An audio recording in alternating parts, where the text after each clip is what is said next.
Have you ever heard a musical artist described as having great chops? What does that mean? Well, the term chops is slang in the music business that refers to an artist that has developed great skills over time, whether they are a musician, composer, producer, or other titles associated with the music business. This is Scott Grimaldi, your host of Got Chops. Join me as I interview one musical artist per episode that I've had the pleasure of either performing, recording, or work with in my career. Plus, I'll be interviewing artists I've always wanted to speak with. We'll discover how each artist developed their chops, listen to their stories, and much more. This is Got Chops.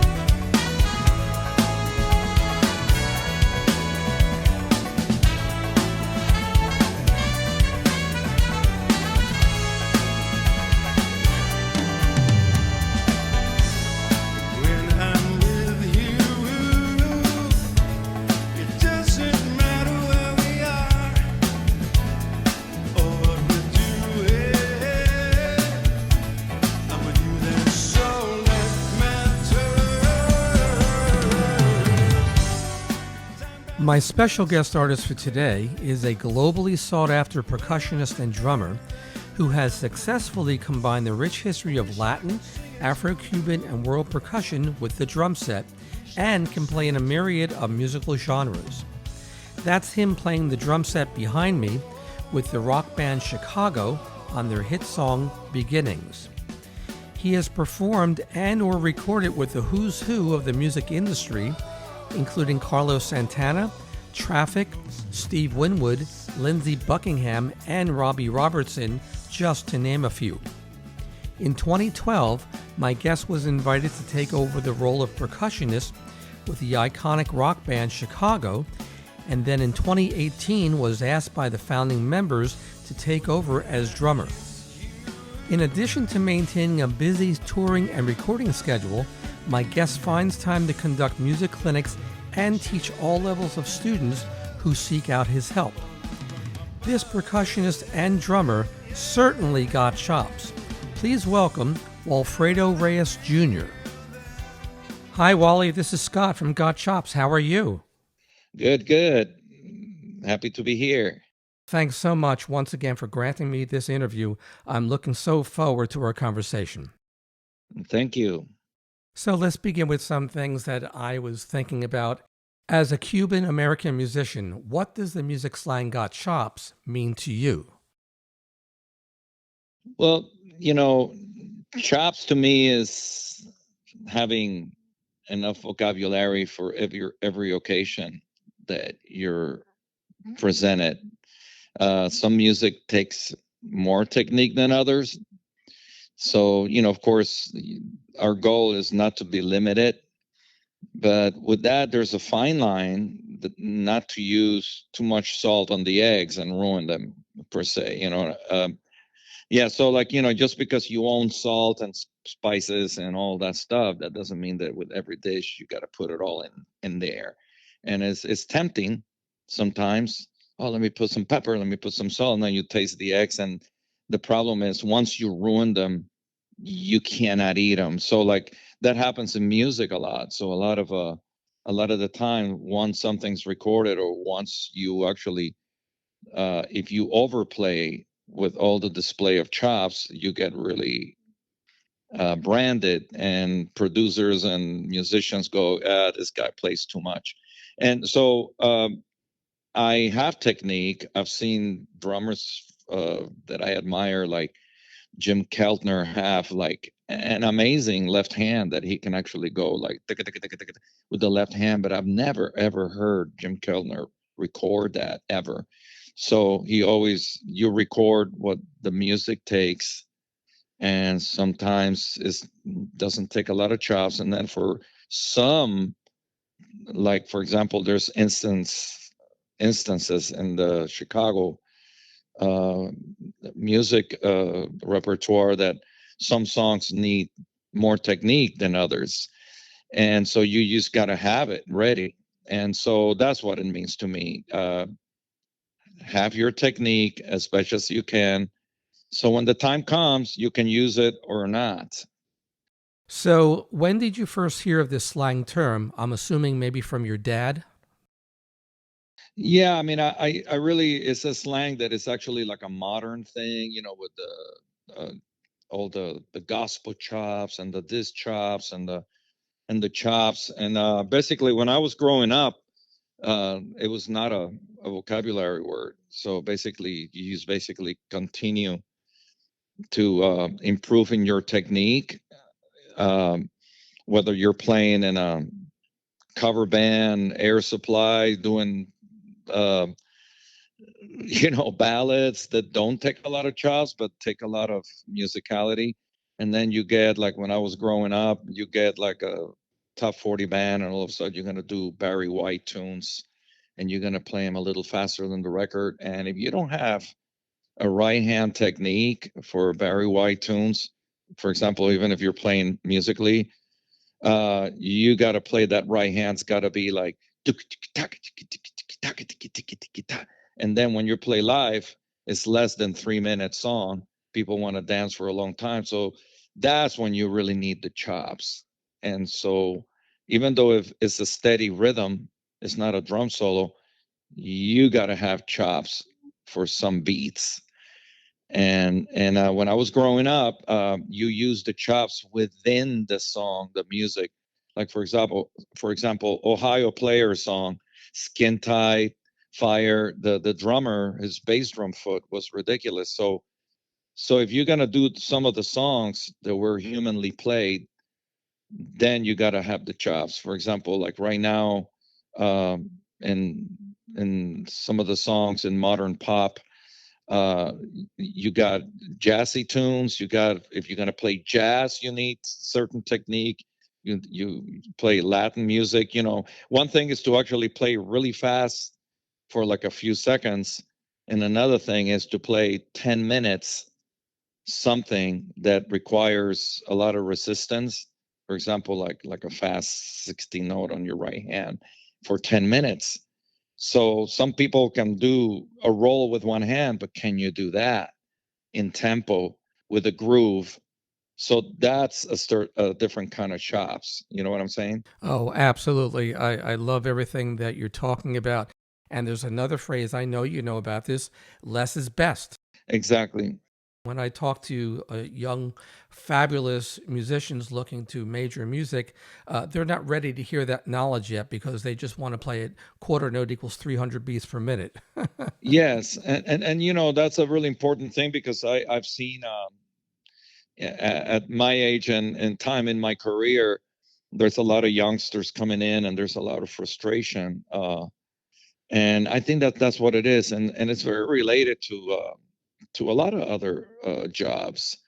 Uh, you come to the job as a construction worker or as a chef, just like a musician. So basically, a construction worker brings the belt with hammers, everything you need: little screwdrivers, big screwdriver, big hammer, little hammer. You got your stick bag, you got your brushes, you got your thin sticks, you got your mallets, then you got muffle on your drum. So basically, you come in with an open mind and hear the room.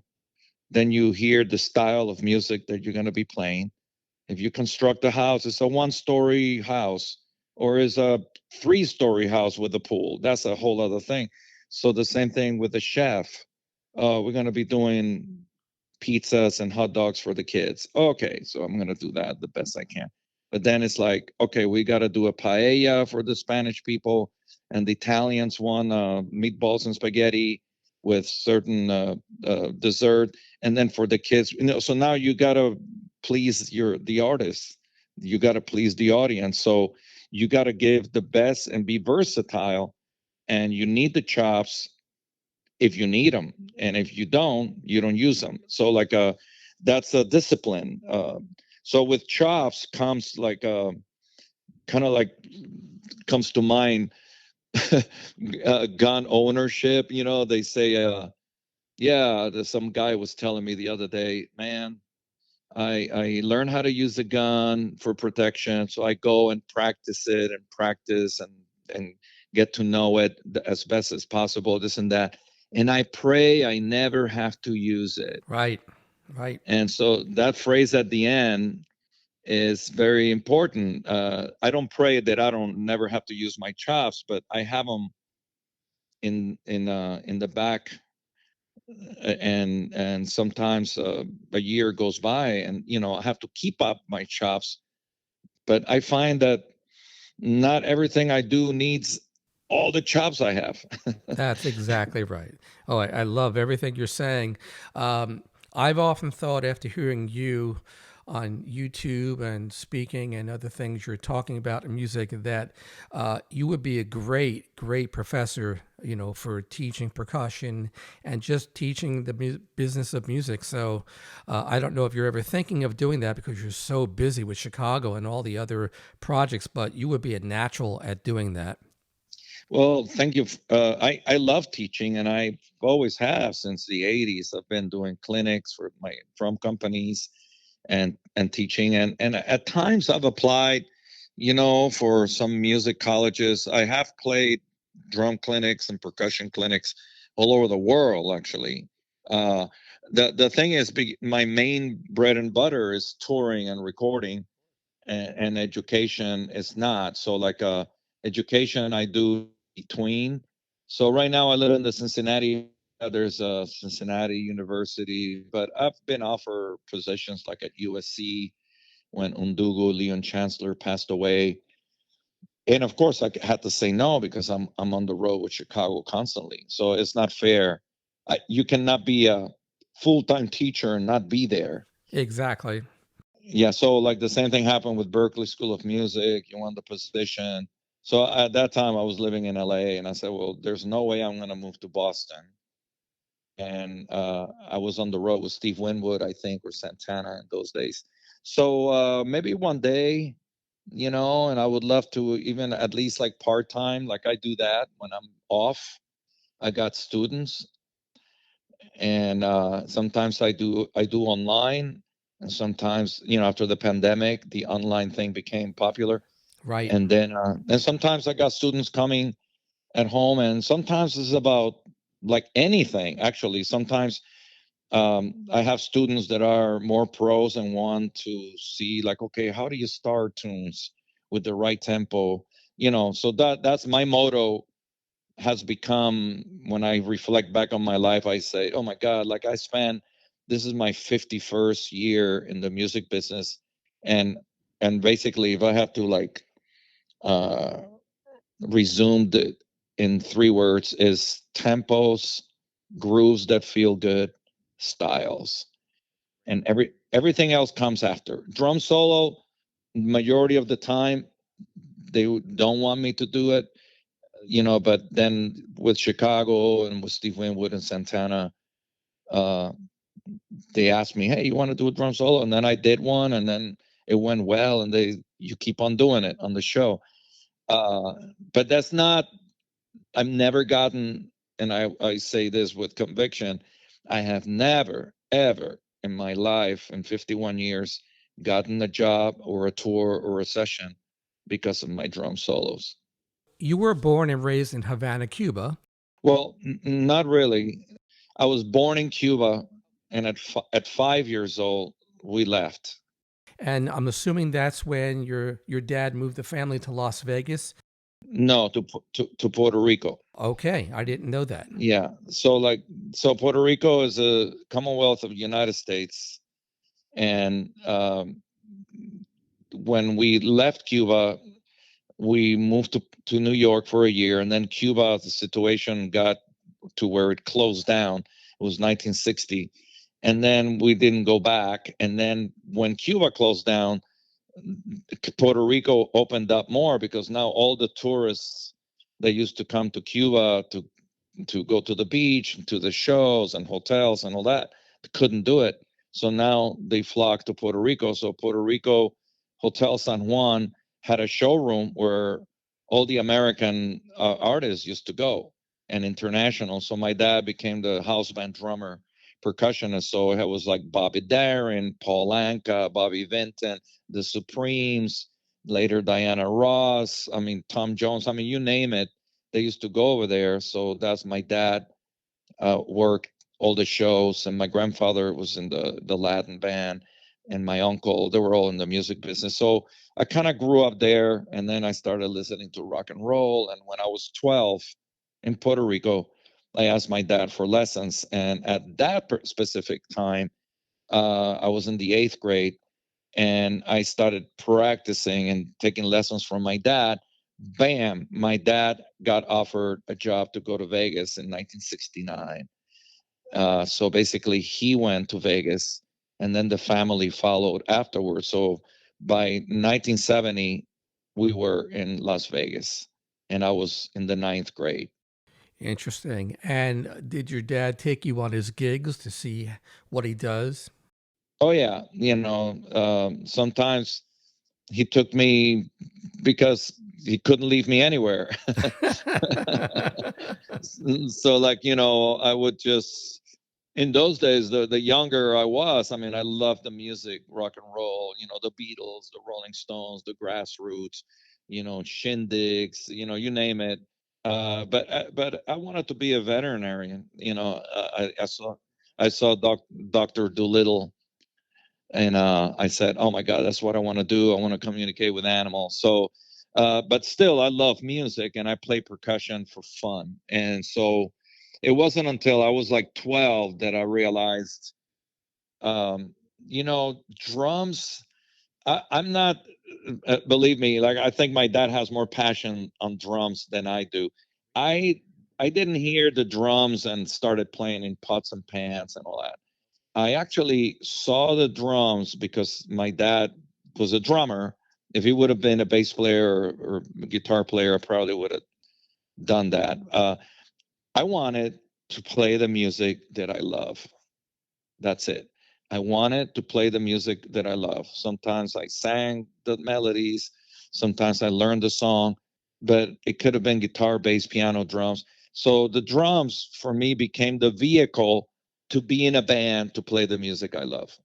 I didn't mind if I kept a good groove that feels good and the people really loved it and made the artist or the band sound good and feel good.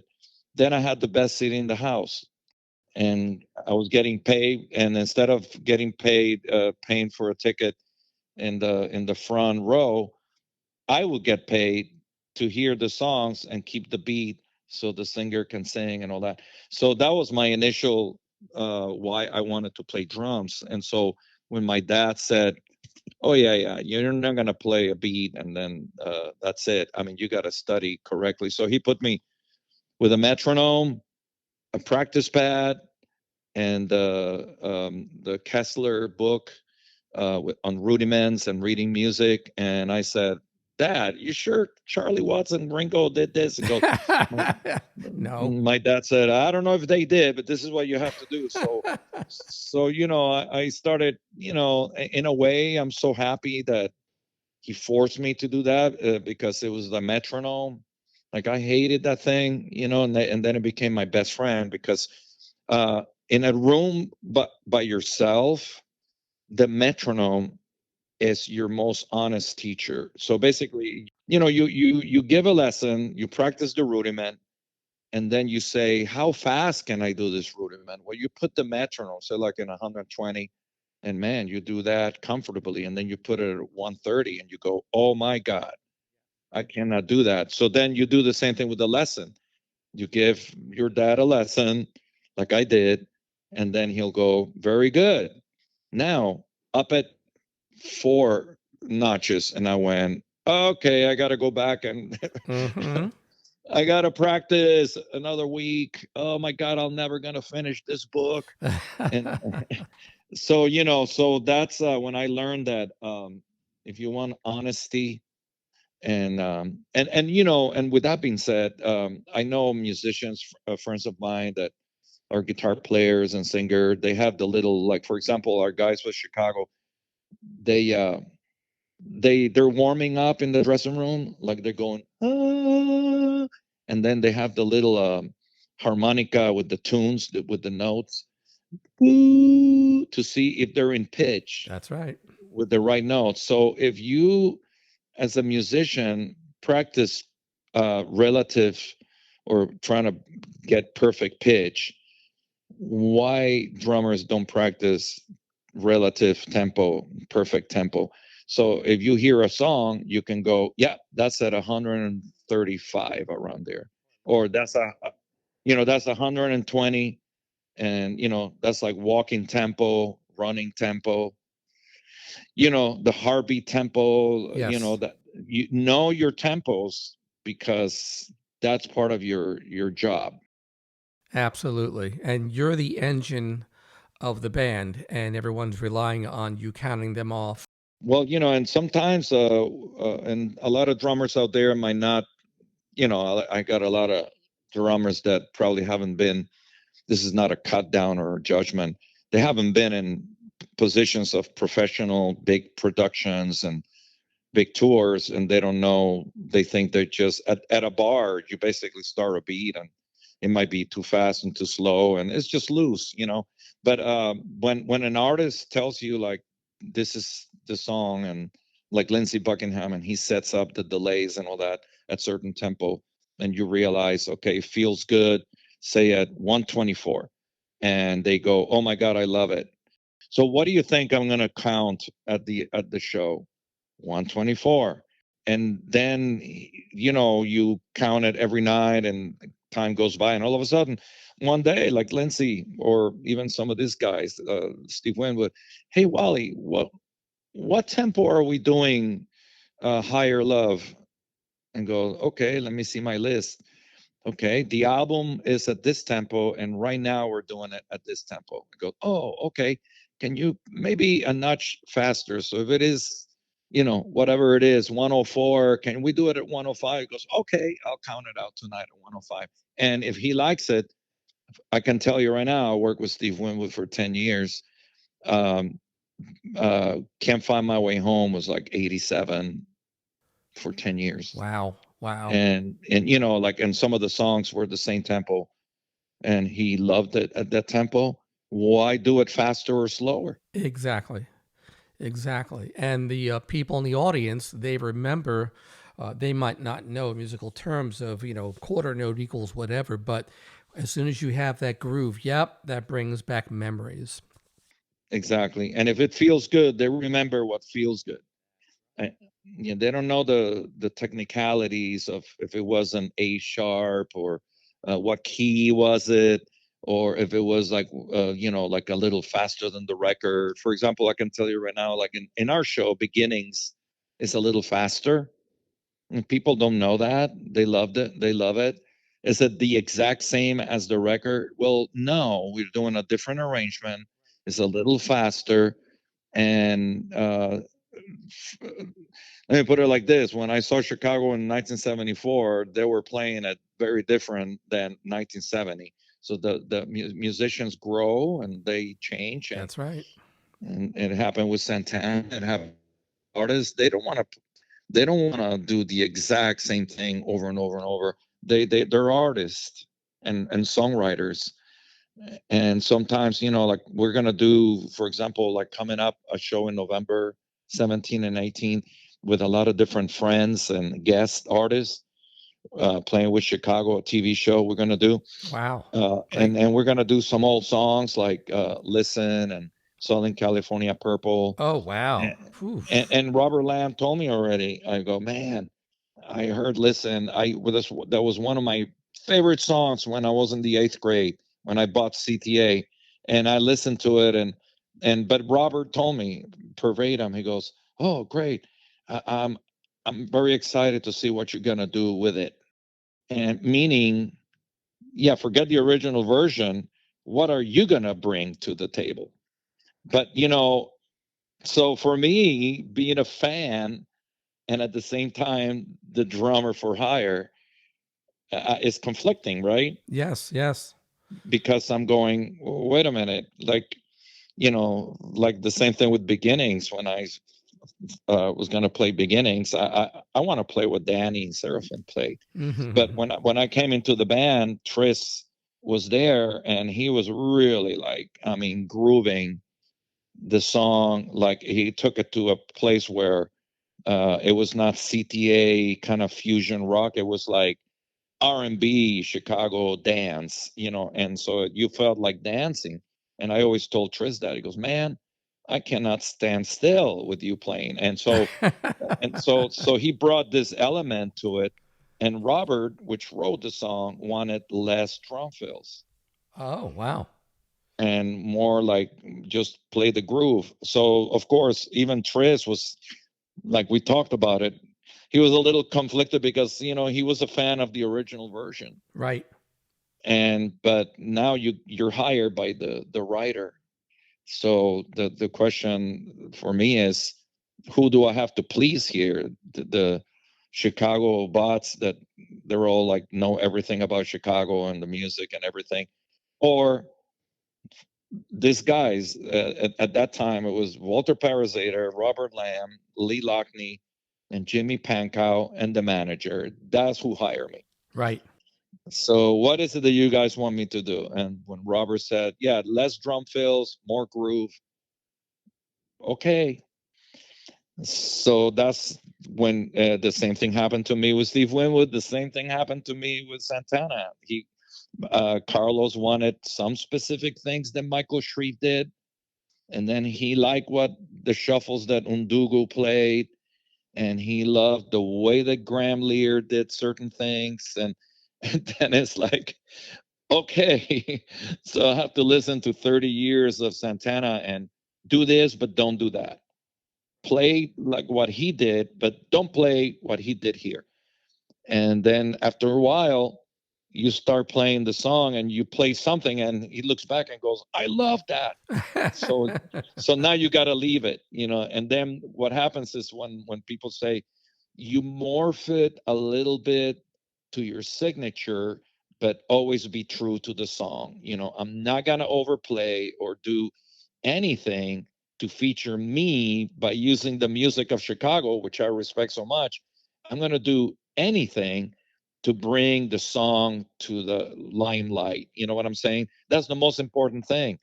It's not about you, it's about them. That's right. It's like that Netflix special. It was called Gun for Hire. I'm sure you saw that. Oh, yeah, exactly. Let's talk about my favorite band, of which you've been a member of since 2012, and the reason I became a musician, the rock band Chicago.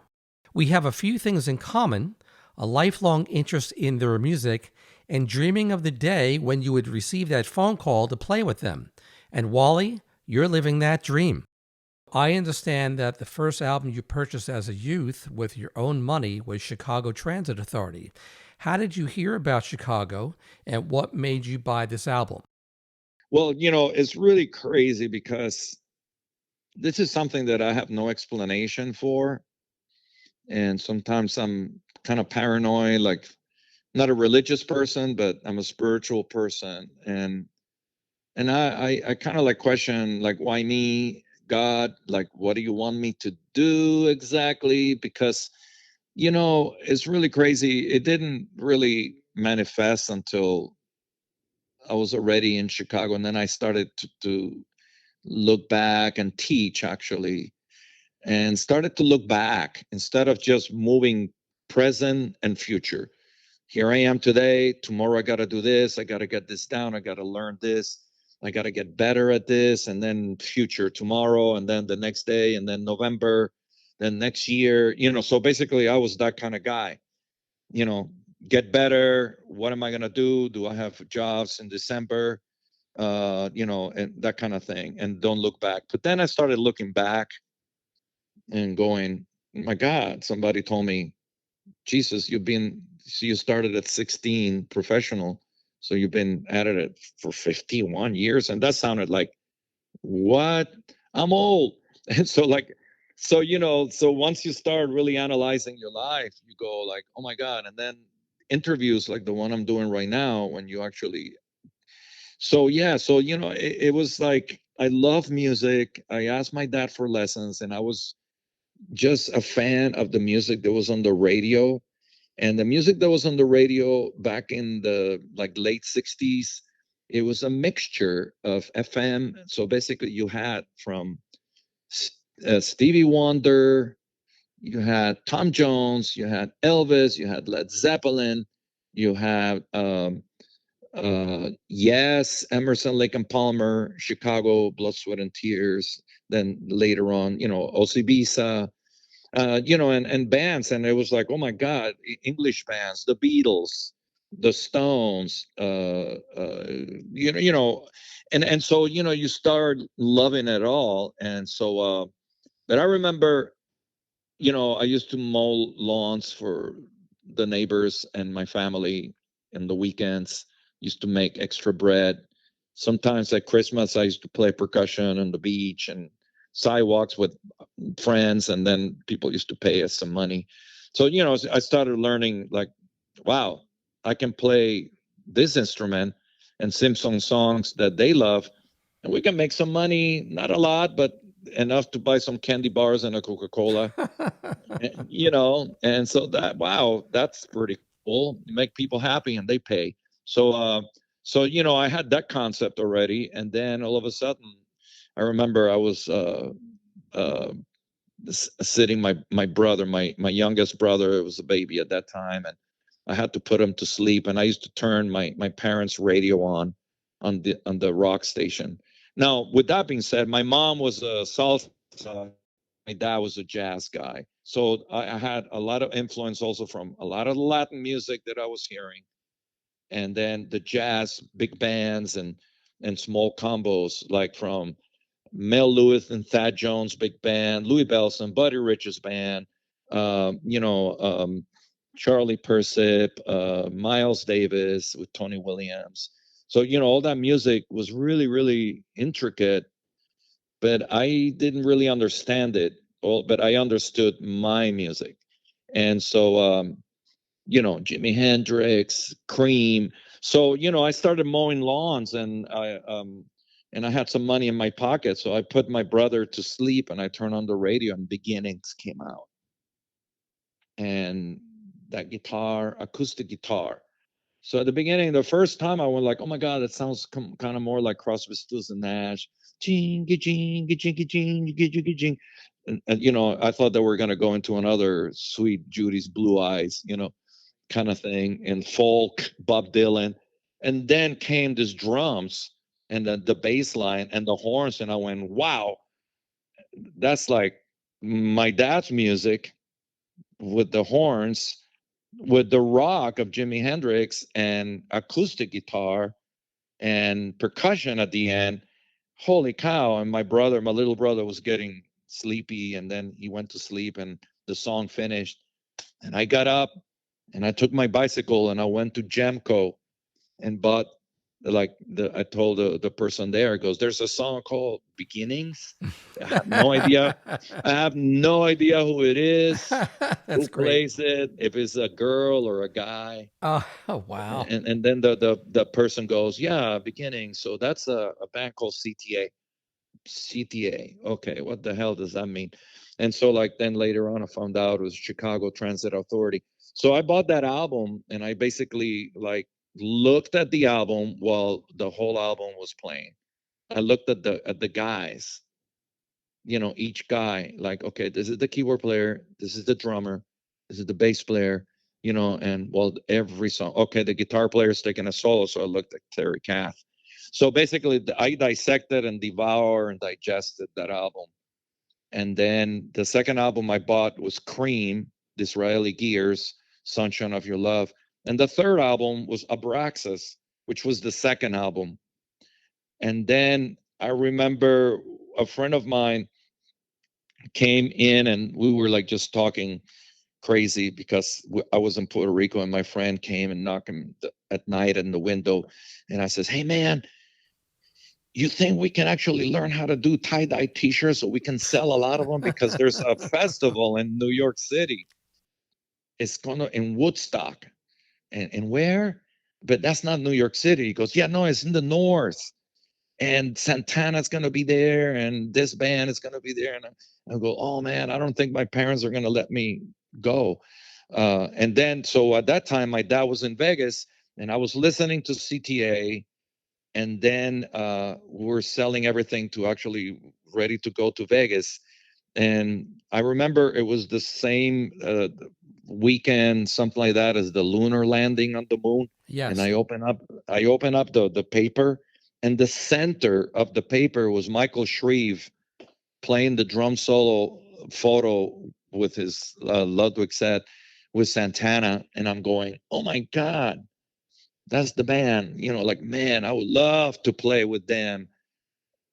And now, fast forward, I play with Santana. I love Michael Shreve. He's a good friend. I got a lot of uh, indirectly lessons. And I call indirect lessons just because somebody is telling you something and you learn a whole lesson from it. You didn't pay for the lesson. You just basically listen and absorbed and apply the words or the music to your life. And that's a lesson. So, I don't know why, but, I played with Steve Winwood. It was like Traffic was another record. And I remember saying, what would they name their band? Traffic. And then I found out many years later, it was like the circle that goes around, like in London, Yes. so the traffic, so basically that's what we are. And then sometimes we make an exit to the right. Sometimes we have to go to the left. Sometimes wherever we go, it's like we are in life's traffic, on and on and on. And Robbie Robertson of the band, which I love, Leave on Helm, he was the funkiest and played drums like the guy from Rare Earth. Those two of my favorite singing drummers. And then, of course, Phil Collins is a whole other thing. But as far as just keeping a groove like Rare Earth, I just want to celebrate, and Pete Rivera, and then Leave on Helm. And then because of Robbie, when I was with Steve Winwood, one of the last tours that I did in 1999 with the big band that Steve had on the road, we played the House of Blues, and then I looked up when I went on stage, and I looked up, and there's a Leave on Helm in the rails, just basically like just looking at me. I Whoa. was so self-conscious I couldn't play that show. Like I was like, you got to be kidding me. Uh, he didn't say that he was coming, or he just basically, I think Robbie told him, you got to check my drummer, Wally. And then he basically was in New Orleans, and then he came to the House of Blues. And then I didn't even see him after. He was just like there the whole show, like he didn't even take a glass of water or anything, or went to the bathroom. He was just like completely hypnotized, like staring at me. And I don't even know if he didn't clap or not clap, or he just didn't leave. He basically was just like, okay, I'm going to watch you from the beginning to the end. Well, it sounds like he was taking a lesson from you, from what I can tell. Well, I'll tell you, it was intimidating like as hell, because it was like I didn't know if I would have met him or something. He was just there. And I was going, okay, this is one guy that I learned from and inspire me, to always play for the song. Yes. Play the beat for the song so the song can shine. Don't use the song for you to shine unless the song wants you to shine. Mm. There's a part on the song. Okay, this needs some rhythm out outlet or something. So there's a loop here, or a montuna or something that is great. It needs more drumming or whatever. But the song will dictate that, not you. If I can circle back to Chicago, were you able to see the original 7 band members perform live in concert?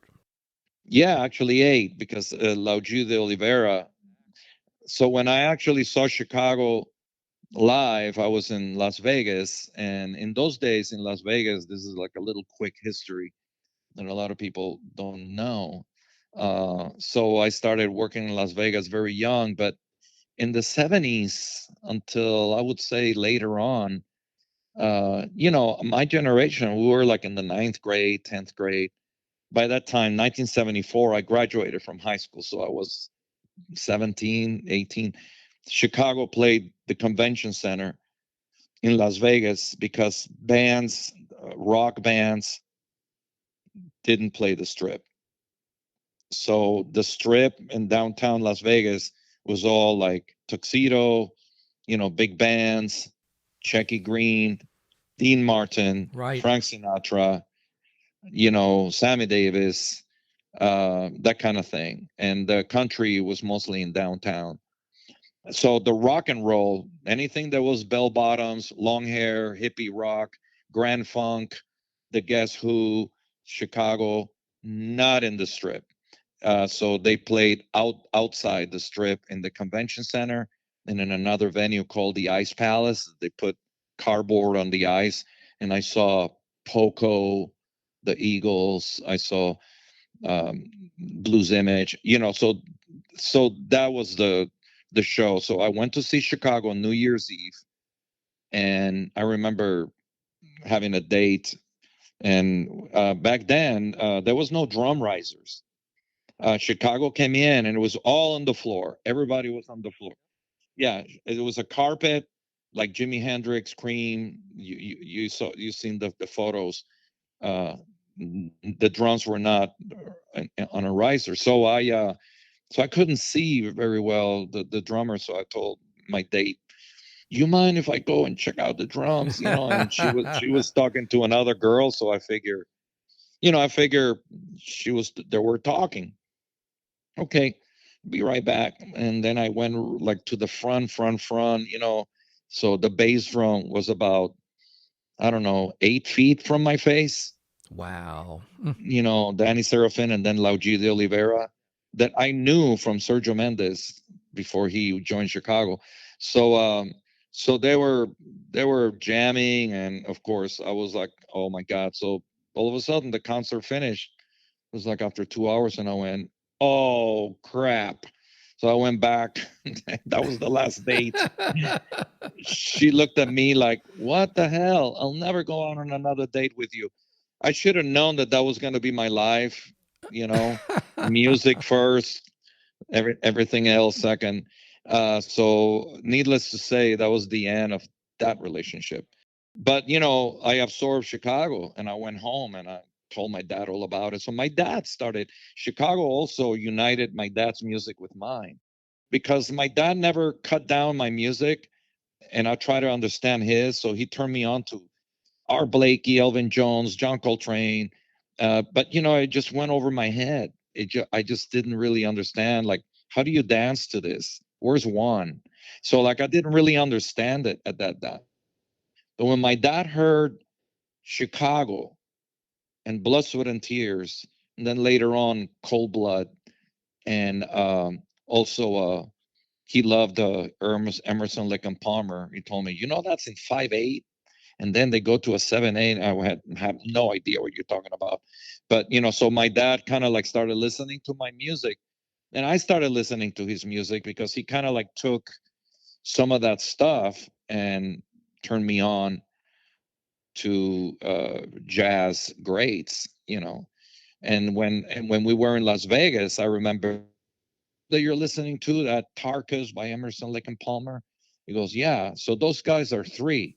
They're playing odd times. I Right. want to take you to see this band tonight. They're playing at 2 in the morning. You better stay up. And I said, okay.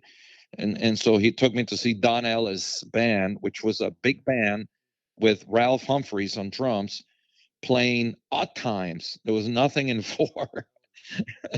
So I went like, wow, this. And then of course they were like long hair, and the tuxedos. They were flower power on their shirts, and the keyboard player, you couldn't see his face because it was like totally long hair on the keyboard. I go, that's my type of big band. Your brother Daniel, he originally played percussion with Chicago before you were offered the position. So, how did that come about that you replaced your brother? Well, as it happens in music, once you get thrown into this pool of, your work, and when people need percussionists, you always gonna recommend somebody that you work with that not only had all the manners on stage but off stage, because there's 2 hours on stage and 22 hours off stage.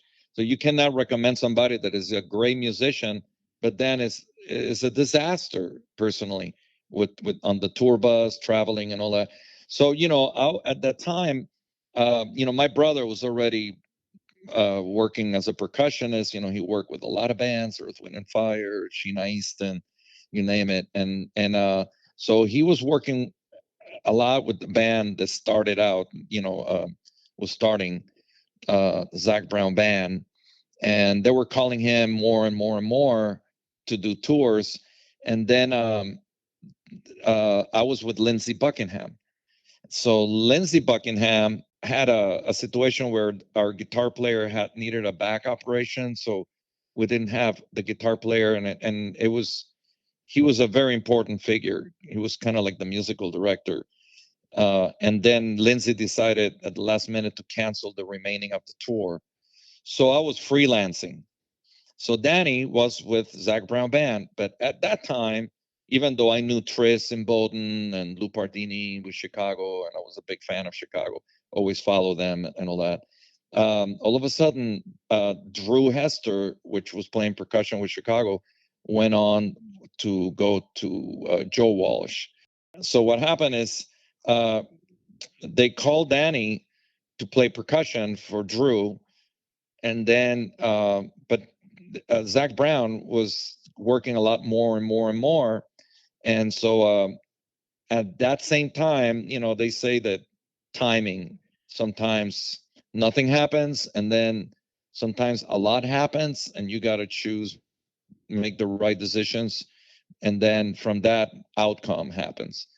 So like Danny decided, man, I cannot do a week because I have to go with Zach Brown, and then if I'm not with Zach Brown, then I can do this gigs, but I cannot do all the Chicago gigs. And so he found out that I had just my tour just canceled, and so I was freelancing. I was actually playing a lot with a band called El Chicano that had some hits in the '70s. So Tell Her She's Lovely, and a bunch of. So I love the band too. So I was doing all kinds of stuff.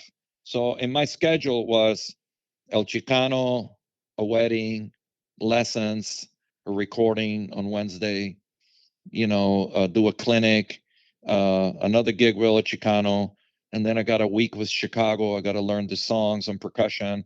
And after the week with Chicago, I go and then hopefully go back with Lindsey Buckingham. And so what happened is Danny got really busy to where they made him a member with Zach Brown. Oh, wow. At that same time, I was coming in, not even with my percussion. I came in, this guy's Chicago doesn't sound check or doesn't rehearse. Basically, their motto is, we've been playing this for 50 something years. You learn it, I'll see you in the downbeat. So I met the guys 20 minutes before the show. Oh, you're kidding. Oh yeah, no, that's the way it is with everybody. Nobody sound checks or rehearses for nobody. And so basically, I had learned the show. I had some cheat sheets in the conga, so nobody saw it because there was no music stands and charts and none of that. So basically, you memorize quickly, and that's one advice that I can tell everybody. The same with Santana, Steve Winwood, no music stands. Basically, just memorize and get the stuff under your skin. And then all of a sudden, I was there doing the show, and I'm looking at the show. I'm looking at Tris for cues and this and that. So they went well, and then nobody ever told me anything. And so then we did the second show, and then I kind of threw the cheat sheets away because I kind of knew the music, but I had to pay respect to Drew and Danny what they were doing, because they were used to that, And so, I don't come in with the attitude of like, oh, wait till they hear me play. No, no, no. I gotta go over there and make the band like if they never missed the percussionist. So I'm playing the parts that the person left, so the train can continue and not derail. You know what I'm saying? Right. I'm not gonna do no new tracks or fancy stuff. No. It's basically the train's moving forward. Let me make it easy for you guys to continue, move forward. And so all the parts are there that you're used to. So then during the second show, I was playing and I was paying more attention, smiling and having fun. And then I did the third show. And after the third show, Robert Lamb all of a sudden opens up the door to our dressing room, which is Tris and I. And Robert came in, and I thought, oh my God, here we come. Okay, here we go. Now I have a list of, he's probably going to tell me, okay, so in this tune, don't play tambourine. And in this tune, what are you playing? Can you play this? And yeah, what? So I thought it was going to be like a notes. So then he came in and, really close. And I was in my dressing room in the envelope case. And he goes, hey, Wally, um, you're okay with your brother, right? Like, I mean, he's really busy with Zach Brown, and you're playing the show like if you've been playing with us forever. And I said, well, I have been playing with you forever since CTA. So to give Danny's younger, but when Danny was little, I was in the 8th grade. I already knew your stuff, and then I follow all the music. So believe it or not, I've been playing with you forever. And he goes, well, if you want to hop on the bus and stay in tour with us, I know your brother's busy with Zach Brown, so we would love to have you. So hop on the bus, man. I went like, okay. So then he left, and I look at Tristan going, what does that mean exactly? That's funny. And Tris was going like, man, I think you just got hired. You just got hired. And I went, really? I mean, that was like, hop on the bus. That's it. And so basically, the next day, I called the manager, and I guess this is what Robert said. And the manager said, yeah, I already talked to the rest of the guys and this and that. We'd love to have you as a percussionist with Chicago. And I went, oh, okay. So then, we discussed money and this and that. And all of a sudden, like I started going on the next leg of the tour, talk with my brother. My brother said, oh man, we're great because you know what happened with Zach Brown? He goes, what? We're doing a record, a tour, and I'm part of the band. And I'm going, well, wow, congratulations. So like everything worked out well. Lindsey didn't go back on tour. So everything was, and that's how I got the gig. And then later on, I've never differentiated very much about percussion drums.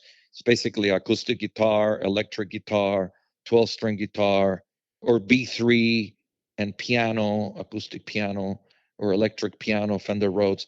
You're either a keyboard player, a guitar player, or a percussionist. Right. I mean, you tell me I need like Robert Lamb one time for one of the records. Hey, Wally, I need you to play stuff on this, but I want stuff that I never heard. I go like, what do you mean? He goes, yeah, I don't want congas, bongos, cowbells, tambourine, triangle. I mean, we've had this for years. I want sounds that nobody can identify. So I started sampling stuff. I mean, anything that sounded good in my kitchen, in my car, anywhere, in the bathrooms of the dressing rooms when there's a lot of echo. Hit the trash can with an echo. I go, oh my God. That's great. So like that's one thing that is really popular today because we have a lot of different sounds and libraries and all that, and people don't realize what it is. So with that being said, when in 2018 I was playing percussion and I did my first CD, Wally World, and I was playing drums with a lot of different bands. So I was playing drums, percussion all the time. So when the situation happened, it was a personal situation that the bass player and Tris decided, Tris has been in the band for a long, long time. He remarried, he had different needs and his life was at. And so basically, um, he resigned, and it was like, oh my God, it was like a complete chaos. Is Danny Surfing coming back? Are they auditioning drummers? This and that. All I know, I had a gig. I was playing percussion. So whatever happens, here I am. And then one time I was in the eating at, you know, catering, and Lee Lockney comes in and goes, Wally, when are you ready to jump on the drums? And I went, what? And I go, like, you mean like when? And he goes, well, just in case, be ready. And I go, well, shoot, man. Like, can I wait to actually jump on the drums on my own drum set? Like, are we going to rehearse or something? So basically, like what he was telling me is the same road, but you're going to be driving a different car. So do what you need to do to learn the car, but we're driving forward, you know. And so so I started learning the show on the drums during the day, and I started with the band on drums at 2018 in January. Did you ever have a rehearsal, doing all the songs of the show? Because it's a completely different type of head. Yeah, well, actually, we were doing the Chicago 2 album in its entirety. I saw that. And so we needed to rehearse a new singer, a new bass player, and then Danny on percussion. And so Danny did the first engagement in the Venetian Hotel in February 2018, but then Zach Brown got really busy. And so they said, well, we need a guy that is like steady all the time. And so there was, believe me, a lot of percussionists came to mind, this and that. But, Reyes I had worked with many, many times in my own band in LA sessions. And he was a Chicago fan. He had played with Danny Serafin's band. So he definitely, it's not like he needed to learn the music. Mm-hmm. So he basically subbed Danny, and then things just didn't work out, like Danny going back and forth, back and forth. And so they asked Ray, can you do the whole summer tour? He goes, yeah. So basically he worked out and learned the show really well. And then, with Ray, you have to have certain professionalism. Like, for example, when I came on percussion, I was doing what Danny and Drew did, even though I knew what Lauju de Oliveira did. But these guys, when they left off, this is what they were playing. So I took over that. When I came on drum set, I took over what Tris was doing, not what Danny was doing, because Danny quit like in what the early, I don't know. Tris was there for 28 years. Right. So Tris, and they were happy. Tris didn't leave because they were unhappy. Tris was playing his ass off, and I was playing my ass off on percussion, and they were happy. The changes happened because something different, personal, not musical. So basically, I took over what Tris did, and Ray took over what I was doing. So that's the most professional thing that you can do as a drummer. If when I did that with Steve Winwood, I listened to the tunes and live shows. And when I went actually back with Santana in 2017, Dennis Chambers was playing and couldn't do this leg of the tour. I had to relearn everything, not like I did it in 1990, 93, 92, 90, like Dennis was doing it. So, you take over how these guys are functioning comfortably. Now, if they tell you, hey, man, we're so unhappy with this drummer, but that was not the case. When I joined Santana, when I joined Steve Winwood, it was like, it was what it was. It was like, we need a drummer, but this is the way we've been doing things. Now, little by little, if you do something, like I said before, and they ask you, hey, man, can you do something different? Okay. That's when so basically, you got to know, number one, how the song was played on the original. Number two, how the song has been played lately on live touring, the tempos, the grooves, and the styles of the song, because it might be different than the record. And the third, you got to have different possibilities. You might never ever play, but if they ask you in a second, you got to be ready. So those are the three challenges, like the record, like the live tour, the latest, And how else would you play the song if they ask you? But they might never ask you. So at home, like I saw the other day something that I wanted to comment. My brother, with all due respect, if you play like this with Michael Jackson, you would not last one bar. And what it was like my saying, using the music to show yourself off, which is not how I made a living for 51 years. So this guy was doing the famous beat of like a Billie Jean with Undugu, Right. which was like a steady, and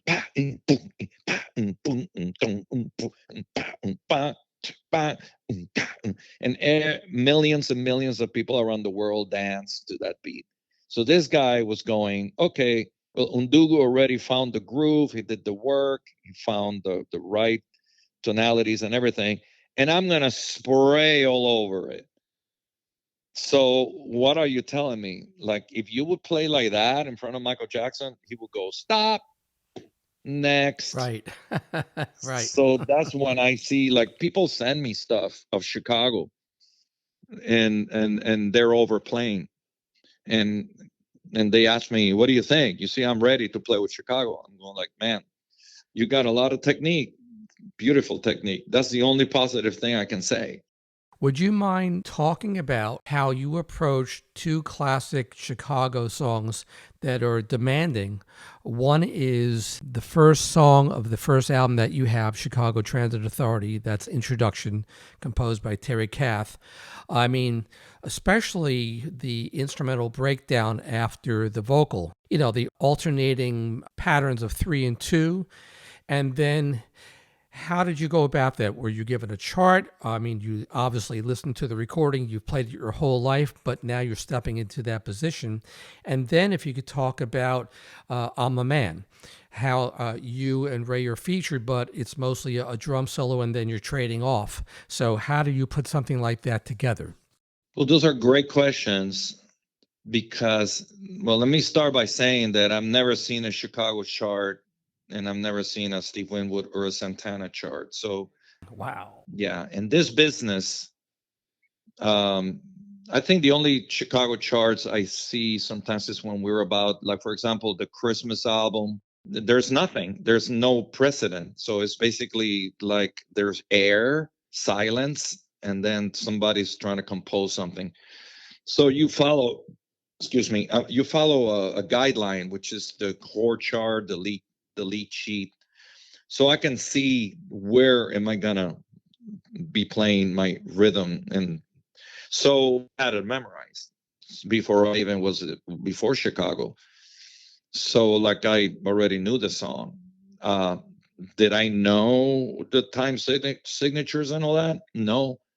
So actually, up until recently, I was actually looking for something, and there was in Google, and it said introduction, and I kind of clicked it and all that, and then the chart comes out, and it scared the hell out of me. I said, oh my God, if they would have put this in front of me, I would have flopped. Because it's like, what? Is that what it is? I had no idea, really. I remember hearing an interview with Jimmy Pankow, who arranged, you know, all the horn parts, as you know. I mean, what a master he is. Oh, yeah.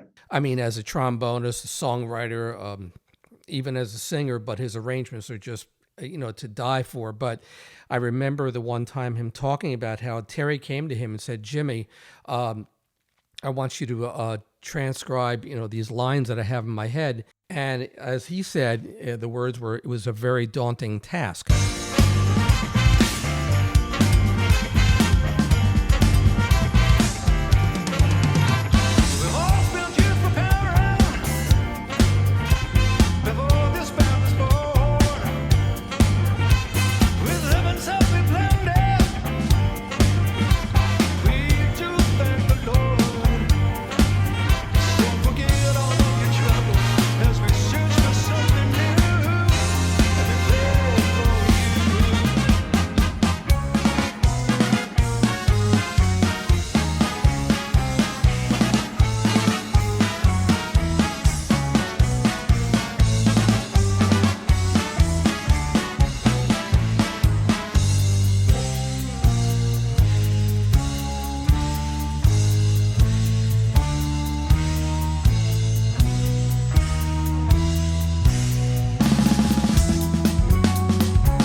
but then I'm a man. I play with Steve Winwood.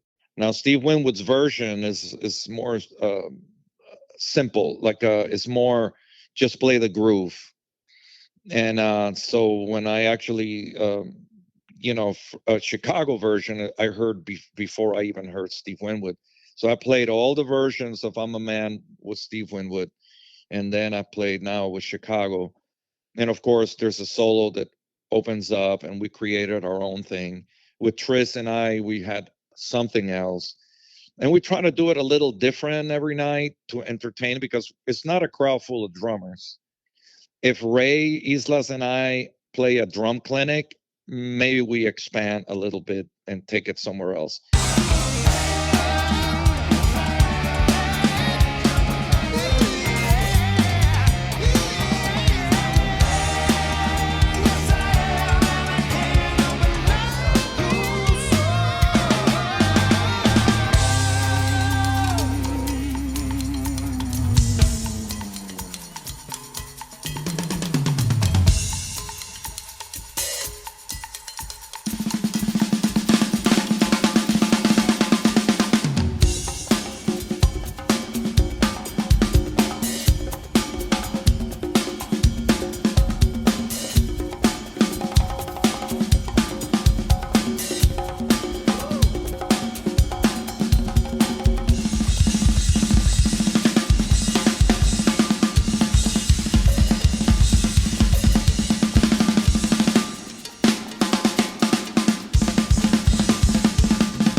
But this is more an entertaining drum solo. Oh, absolutely. And I had something that I wanted to mention is that besides the great musicianship and the play between the two of you, you have such great stage presence. And from the audience, it becomes a great visual experience. I mean, I was always taught, and I believe this, that if you please someone's eyes, they see you and it's, fulfilling, they're going to now open their ears, and then you've got the whole package and they want to come back and hear and see you all the time. That's a very good point. And actually, I taught that to my daughter Liliana de los Reyes, she's the percussionist and singer with George Benson. But I used to tell her when she was in college and to the kids, like to the students that were there, he goes, when you play live, well, two things I used to tell him that, I don't know, it's just my philosophy. He goes, just make believe that half the audience is blind and half the audience is deaf. Wow. So for the blind people, you got to sound great. And for the deaf people, you got to look great because they only have the eyes.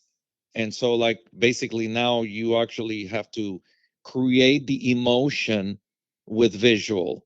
And with listening, you have to create the emotion with audio. So today is important when you're playing a recording in your room.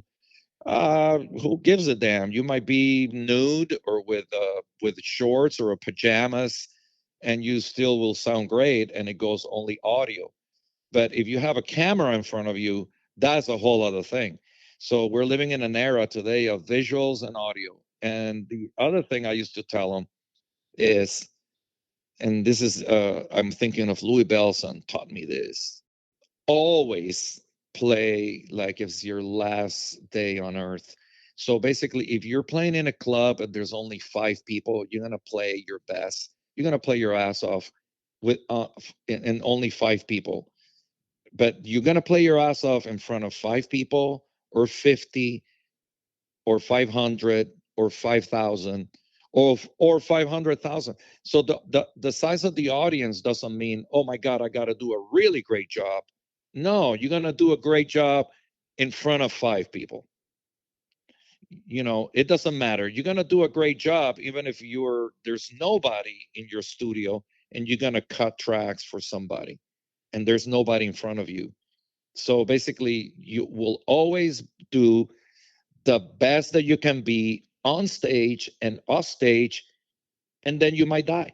And then be proud that on your last second of life, you're gonna go, God, I gave it all. I gave it all. I gave my best.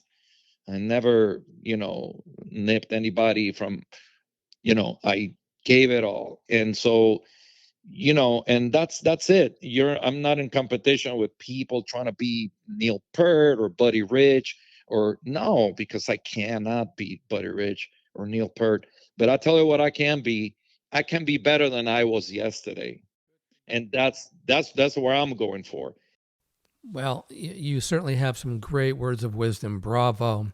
So, Wally, if you could kindly pick two different musical selections from your two albums, Wally World and Jamming at the Baked Potato, that you feel best represents what you do as a percussionist or drummer, that I can filter into this interview as you speak about them now.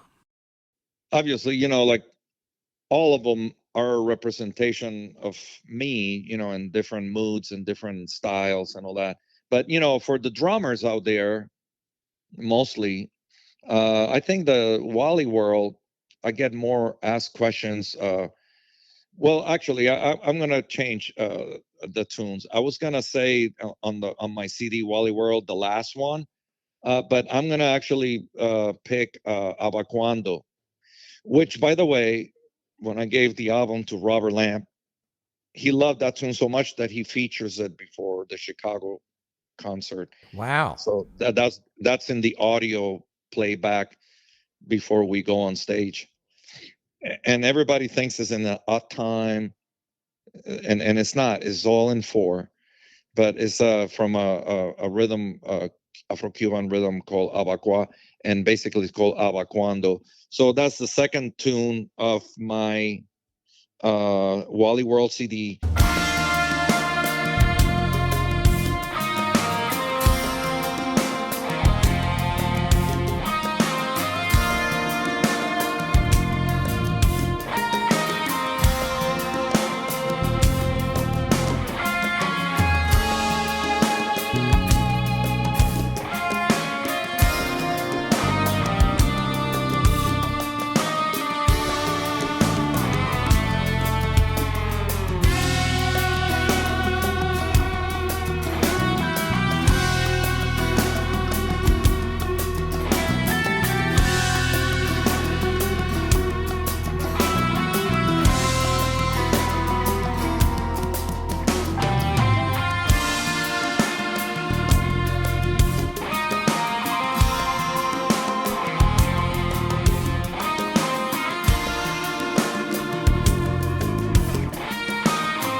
And then on my Jamming at the Baked Potato, there's so many too, because we play covers. And I think, there's a tune called The Sauce. It's kind of Latinish. And then there's a drum solo or the conga solo. So a lot of people, that was great, capture live. So that's a great tune. And we go through different styles within the tune.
For my listeners, these two CDs are fantastic. You've got to go listen. Thank you. You're really going to understand more of this gentleman and what he's doing.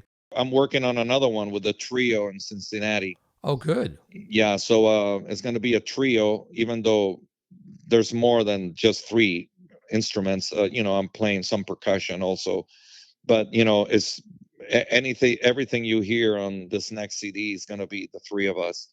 And so it's coming along, and it's just covers of tunes we love. Maybe that's the title of the CD, Tunes We Love, because I keep on saying it. So what is it going to be? Oh, just tunes we love. That's great. Well, I'll be on the lookout for that as well. And I understand that you were also hired to give conga lessons to the actor Javier Bardem in the movie Being the Ricardos for the Desi Arnaz scene Babalu. How did that come about, and what was that experience like? Oh my God. So, I guess this lady in LA, contractor, my family, my Cuban side of the family goes deep. They were all Cuban musicians, mother's side and father's side. So that whole, my grandfather worked with Miguelito Valdez, which was the original Babalu. In fact, Wow. Desi Arnaz took the inspiration and copy Miguelito Valdez with the conga and all that and brought it to Hollywood. So basically, so if you Google Mr. Babalu, you get pictures of Miguelito Valdez that worked with my grandfather or Desi Arnaz, and so like when the movie was being done, I remember it was in the middle of the pandemic and I was with my wife in my birthday and I got a call for conga lessons and it could have been anybody, hey man, like blah blah blah. Do you give conga lessons online? It goes, sure. It goes, how much do you charge an hour? Well, I charge this much. And then I send little videos and clips depending on what we go through and recommendations. Oh, okay. Well, let me get back to you. And then she called back and said, well, we want to hire you to give conga lessons online because with the pandemic but this has got to be really secret because it's like a movie and it's an actor and I go sure. I mean, it doesn't matter to me if I give conga lessons to a child, an actor, a doctor. It doesn't matter, it's what is it that you need and how can I make you better. And so all of a sudden she goes, well, it's for this actor Javier Bardem, and I fell off my chair because I know his work.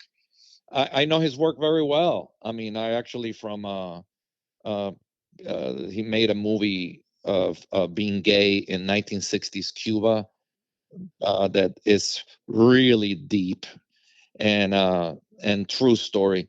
And then I have all the movies in Spanish because I understand, Spanish. And then of course, he's married to Penelope Cruz, and they have done great work together. So I was like, you got to be kidding me. And then she told me all about it. So the first call, he was doing the father part of Little Mermaid in those days, and he was in London.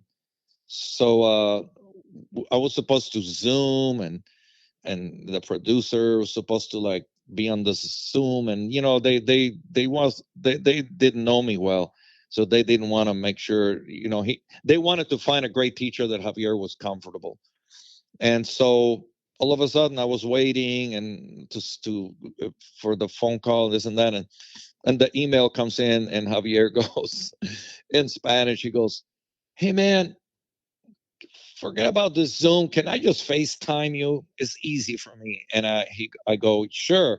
But what happens once you FaceTime? There's no record, or you cannot play it back. So there's no receipt.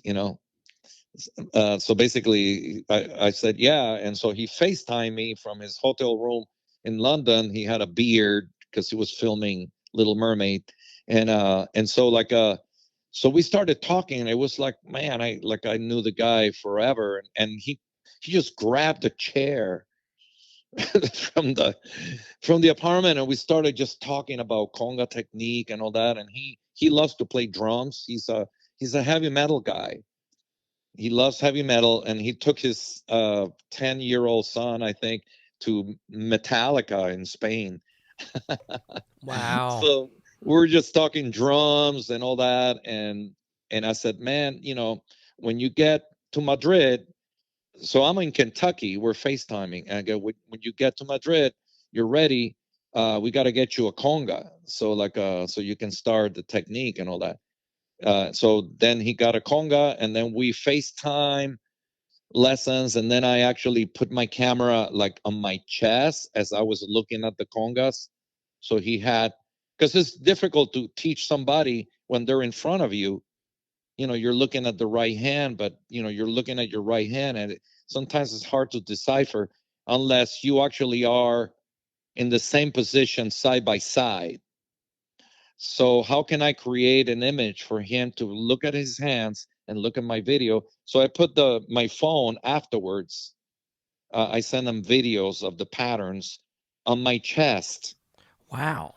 So now you see, like right now, if you're listening, if you actually put your right hand and your left hand like in drum position, that's the video. That's exactly the video that you're looking. You're not looking at me in my face. Right. So I sent him this. He learned really well. He was incredibly fast on getting everything. And then, we recorded this whole thing, and, he had to mime what I played, and the musical director hired me actually to play on the track of the movie segment. So so I recorded, and he was so nice. All of a sudden people are telling me, this is the pandemic, so we're like almost like towards the end, and people are telling me, hey man, you're on Jimmy Kimmel. Hey man, did you see blah blah blah? Javier Bardem just mentioned your name.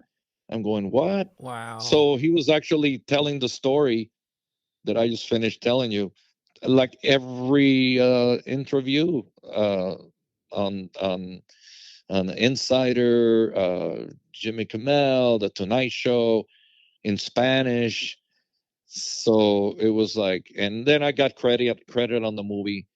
So I'm really proud that it was with him, and because I admire him as an actor, and I can now see why he's such a great actor, because he's one of these guys that completely gets possessed into the part. Kind of like the guy from Elvis that said that he had trouble leaving Elvis Yes, yes.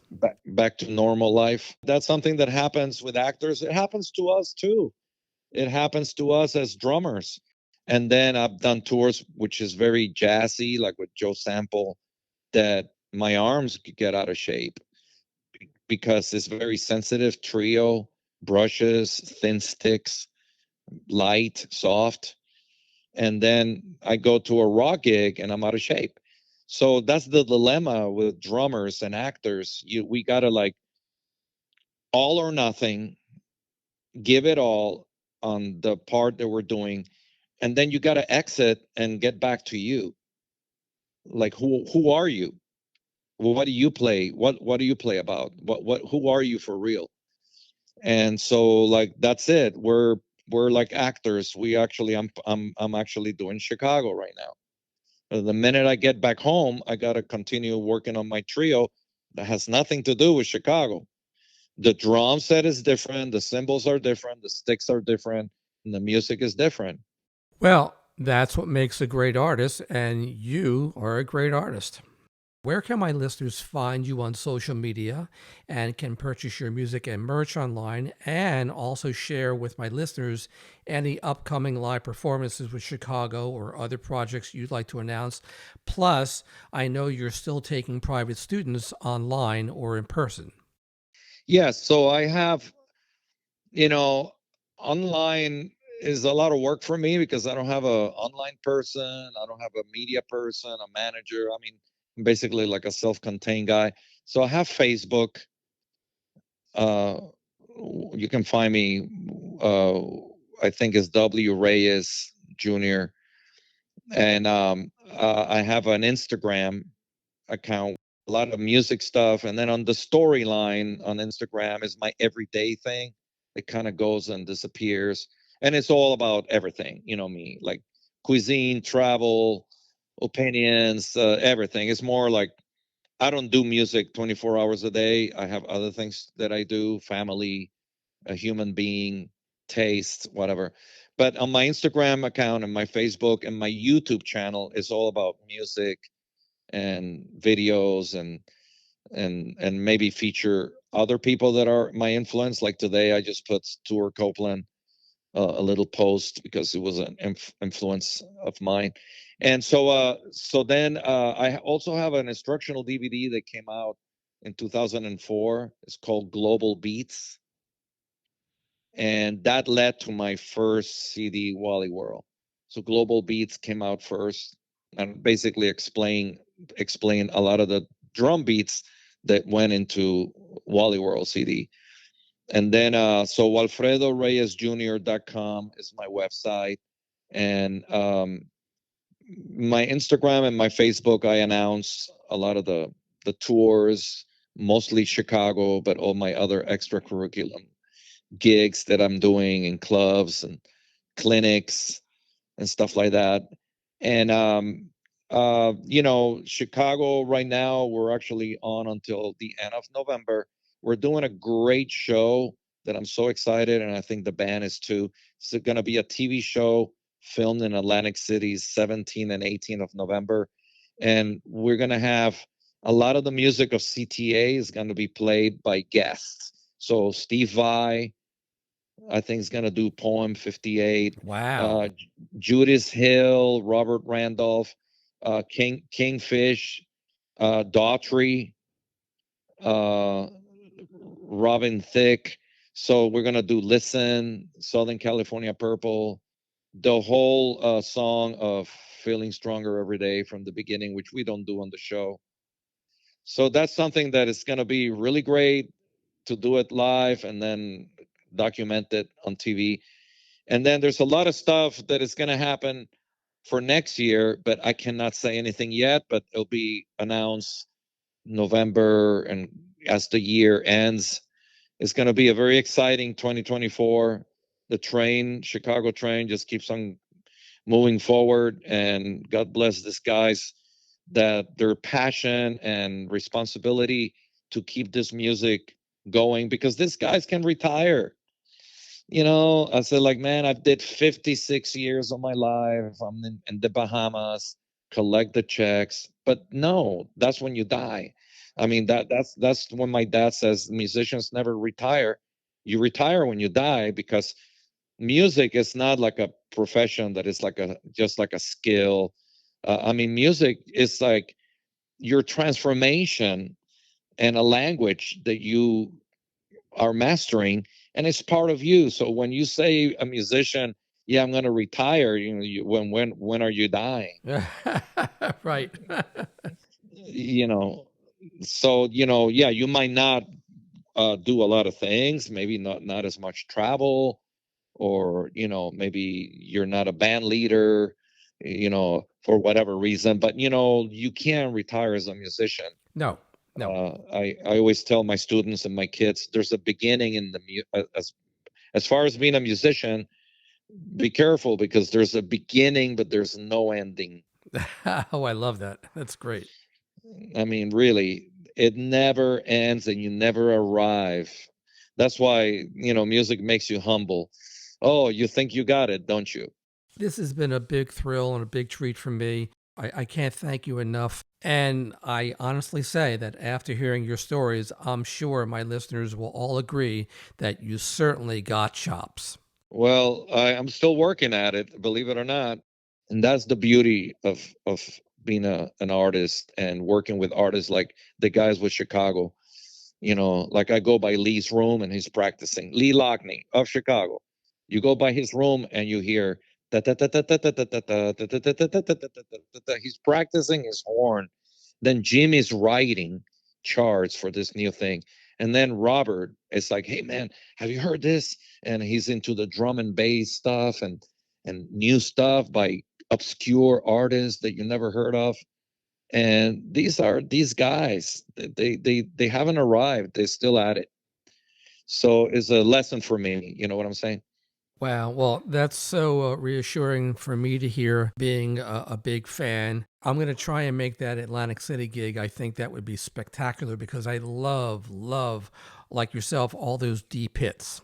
Yes, and if not on that gig, I'll see you next year for sure. We'll hit New Jersey and give me a buzz, and we'll get together again. Oh, thank you so much. Okay, Wally, thank you again. Have a great gig tonight with Chicago. All right, you take care. Thank you so much for having me. My pleasure. Bye-bye. Bye. Thanks so much for joining me on today's show.